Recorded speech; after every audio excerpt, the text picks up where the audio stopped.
अस्सलाम वालेकुम friend, bag Ali बाबा real estate channel में खुश आमदीद। ये पाकिस्तान का नंबर 1 लर्निंग चैनल है। इस चैनल पर आपको रियल एस्टेट के हवाले से बताया जाता है। आप रियल एस्टेट के रिलेटेड सीखना चाहते हैं, लर्न करना चाहते हैं तो इस चैनल के साथ जुड़े रहें। आपकी इन्वेस्टिंग और लर्निंग जर्नी में ये चैनल आपके साथ साथ है। तो आज हम बात करेंगे residential real estate versus commercial real estate. इसके हवाले से हम बात करेंगे। जब भी आप जो है वो इन दोनों में इन्वेस्टमेंट करना चाह रहे हैं तो उससे पहले आपको एक नर्सर की ज़रूरत है। इस नर्सर के बाद जाके आप जो है ये डिसीजन ले सकते हैं कि आपको किस में इन्वेस्टमेंट करनी चाहिए।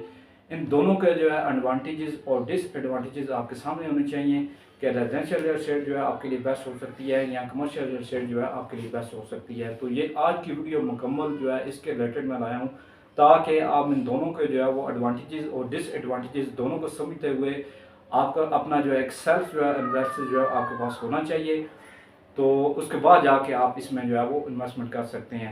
दोनों जो है आपके लिए इन्वेस्टमेंट अच्छी हो सकती हैं, लेकिन क्योंकि कमर्शियल रियल एस्टेट जो है टोटली जो है नंबर्स की गेम्स होती है। इसमें आपको प्रॉपर जो है वो रिसर्च के साथ प्रॉपर आपको जो है इसमें बहुत ज़्यादा जो है वो इसमें आपको फोकस करने की ज़रूरत होती है। तो इन दोनों में से दोनों की जो है वो तमाम चीज़ें मैं आपके लिए इस वीडियो में लेके आया हूँ, जिसको समझते हुए आप जो है इजीली जो है वो इन्वेस्टमेंट कर सकते हैं। तो इस वक्त जो है वो चलते हैं वाइट बोर्ड पर और वहाँ पर जाके इन दोनों की जो है वो कंपैरिजन को समझते हैं।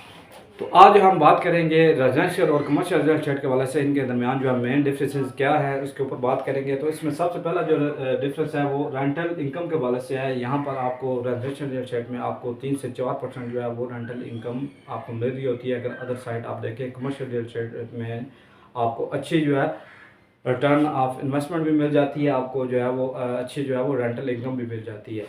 दोनों की अगर बात करें तो यहाँ पर आपको 3 से 4% आपको जो है वो रेंटल इनकम मिल रही होती है, और अगर आप कमर्शियल रियल एस्टेट में देखें वहाँ पर आपको 6 से 12% जो है आपको रेंटल इनकम मिल रही होती है। उसके बाद नंबर 2 पर है कि अगर हम रिस्क की बात करें कि रिस्क जो है वो फैक्टर किस में ज़्यादा होते हैं, वो आपको अगर देखना हो तो दोनों के कंपैरिजन से तो कमर्शियल रियल एस्टेट जो है उसमें हाईली जो है वो रिस्क होते हैं। वहाँ पर जो है वैकेंसी की जो है वो रेशो ज़्यादा होती हैं। आपकी प्रॉपर्टी लॉन्ग टर्म के लिए जो है वो लॉन्ग टाइम के लिए आपकी प्रॉपर्टी जो है वो वैकेंसी पोजीशन में रह सकती है, खाली रह सकती है। अगर आप रेजिडेंशियल की बात करें तो वो एक घर है, वहाँ पर आप उसको रेंट आउट कर सकते हैं, नहीं तो आप उसमें खुद रह सकते हैं। तो ये एक दूसरा एक बहुत बड़ा एक डिफरेंस है इसमें वैकेंसी जो है वो रिस्क के हवाले से। नंबर 3 पर है मेंटेनेंस के हवाले से हम बात करेंगे। मेंटेनेंस जो है वो कॉस्ट आपको पता है कि हाउसिंग के हवाले से उसकी लो मेंटेनेंस कॉस्ट होती है। आप किसी टेनेंट के साथ जब एग्रीमेंट करते हैं तो उस एग्रीमेंट में आप उसमें ये लिखवा लेते हैं कि घर की छोटी मोटी जो मेंटेनेंस है वो टेनेंट खुद करवाएगा। अदर साइड आप कमर्शियल की देखें तो कमर्शियल में जो है आपको एक हाईली जो है वो मेंटेनेंस कॉस्ट आपको पे करनी पड़ती है। आपको प्रॉपर्टी मैनेजमेंट कंपनियां जो है वो हायर करनी पड़ती हैं। बड़े बड़े जो है बिजनेस जो है जब कॉपरेटिव जो है चीज़ें कंपनियां वहाँ पर आती हैं तो वो उनके लिए प्रॉपर्टी जो है वो मेंटेनेंस की वजह से आप उसको रोक नहीं सकते, या आपको अगर मेंटेनेंस के हवाले से आप अगर उसको बंद करते हैं तो उससे जो है वो जितनी भी कंपनियां हैं या कोऑपरेटिव सेंटर्स हैं उनको बहुत ज़्यादा लॉस होता है। तो इस जो है में आपको हाईली जो है वो मेंटेनेंस कास्ट आपको पे करनी पड़ती है। तो लीज पीरियड की हम बात करें तो यहाँ पर आपको लीज पीरियड जो है वो 1 साल का रखना पड़ता है। अगर हम कमर्शियल की बात करें तो इसमें आपको जो है 5 से 10 साल या 15 साल भी आपको इसमें जो है लीज पीरियड जो है वो रखना पड़ सकता है। तो दोनों के दरमियान ये लीज पीरियड का भी बहुत बड़ा डिफरेंस है। उसके बाद हम बात करेंगे जो है वो सिक्योरिटी डिपॉजिट के हवाले से। तो इसमें आपको जो है वो अगर एडवांस में कोई सिक्योरिटी आपको जमा करवानी है तो वो आपको 3 से 4 मंथ के जो है वो सिक्योरिटी डिपॉजिट जमा करवाना पड़ता है। अगर हम कमर्शियल रियल एस्टेट में बात करें तो वहाँ पर आपको जो है वो 1 साल का जो है सिक्योरिटी डिपॉजिट आपको जमा करवाना पड़ सकता है। क्यों? उसकी वजह ये है कि वहाँ पर जो है वो बहुत ज़्यादा रिस्क होता है। आपकी प्रॉपर्टी जो है वो रेंट आउट नहीं भी हो सकती, तो इसलिए वहाँ पर आपको कम से कम 1 साल का जो है सिक्योरिटी डिपॉजिट आपको जमा करवाना पड़ता है। उसके बाद हम इन्वेस्टमेंट अमाउंट की बात करेंगे। तो यहाँ से आप जो है इस चीज़ का अंदाज़ा लगाएं कि अगर आप रेजिडेंशियल रियल एस्टेट में इन्वेस्टमेंट कर रहे हैं या आप उसमें जो है वो आपकी पसंद आपकी रियल एस्टेट जो है वो रेजिडेंशियल रियल एस्टेट है तो आप उसमें लो कॉस्ट से भी शुरू कर सकते हैं। और कमर्शियल रियल एस्टेट है वहाँ पर आपको एक बिग अमाउंट की ज़रूरत होती है। एक बड़ी जब आपको अमाउंट की ज़रूरत होगी तो उसके लिए फिर आपको अच्छी खासी जो है वो पैसों के लिए अरेंजमेंट करना पड़ेगा। रेजिडेंशियल रियल एस्टेट में आपको लोन भी मिल सकता है और कमर्शियल एस्टेट में भी आपको लोन मिल सकता है, लेकिन उसके लिए आपकी जो है वो प्रॉपर्टी रेगुलर जो है वो रेंट आउट होनी चाहिए, उसके बाद आपको जो है वो वहाँ पर लोन मिलता है। और इसमें आप जल्दी से जो है और कम पैसों से भी जो है रेजिडेंशियल एस्टेट में इन्वेस्टमेंट कर सकते हैं।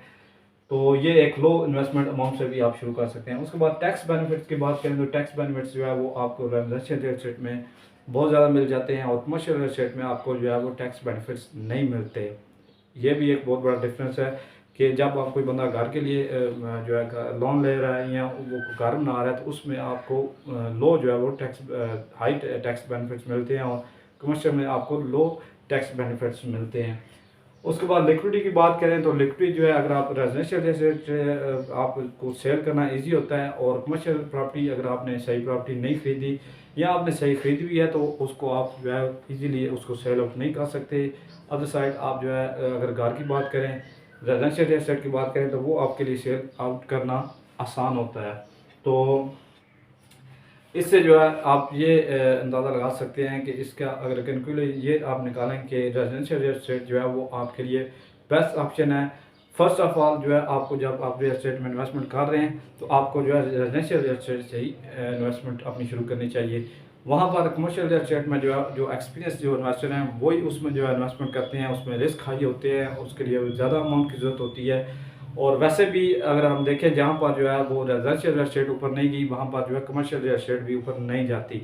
तो ये हमारे जो जितनी मार्केटिंग एजेंसियाँ हैं ये हमें जो है वो ज़्यादा ये इस तरफ हमें जो है वो गाइडेंस कर रही होती है कि आप जो है वो कमर्शियल रियल एस्टेट में इन्वेस्टमेंट करें। तो इन दोनों के डिफरेंसेस को आपने समझते हुए इसके बाद आपने इन्वेस्टमेंट करनी है। तो उम्मीद करता हूँ आपको मेरी ये वीडियो पसंद आई होगी। अगर आप जो है मेरी वीडियो को आप पसंद करते हैं तो आप इसको लाइक भी करें, शेयर करें। नेक्स्ट वीडियो के लिए जाते हैं। अल्लाह हाफिज़।